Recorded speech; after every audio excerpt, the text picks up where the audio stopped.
પહલગામ આતંકી હુમલાને લઈ અત્યાર સુધીના સૌથી મોટા સમાચાર। તબીબોની મંજૂરી મળશે તો એનઆઈએ ઈજાગ્રસ્તોની પણ પૂછપરછ કરશે। તબીબોની મંજૂરી બાદ એનઆઈએ ઈજાગ્રસ્તોના નિવેદન નોંધશે। જમ્મુ કાશ્મીર પોલીસ સાથે એનઆઈએ તપાસ શરૂ કરી છે।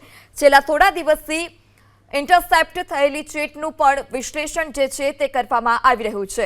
આતંકી હુમલા બાદ જે તપાસ હતી તે એનઆઈએની ટીમને સોંપવામાં આવી હતી। ગઈકાલથી જ એનઆઈએની જે ટીમ છે તે પહલગામમાં અલગ અલગ વિસ્તારમાં સર્ચ કરી રહી છે। ત્યારે આ સૌથી મોટા સમાચાર કે જે અન્ય ઈજાગ્રસ્તો છે તેઓની પણ એનઆઈએ દ્વારા પૂછપરછ કરવામાં આવશે। તબીબોની જે મંજૂરી છે તેની રાહ જોવાઈ રહી છે।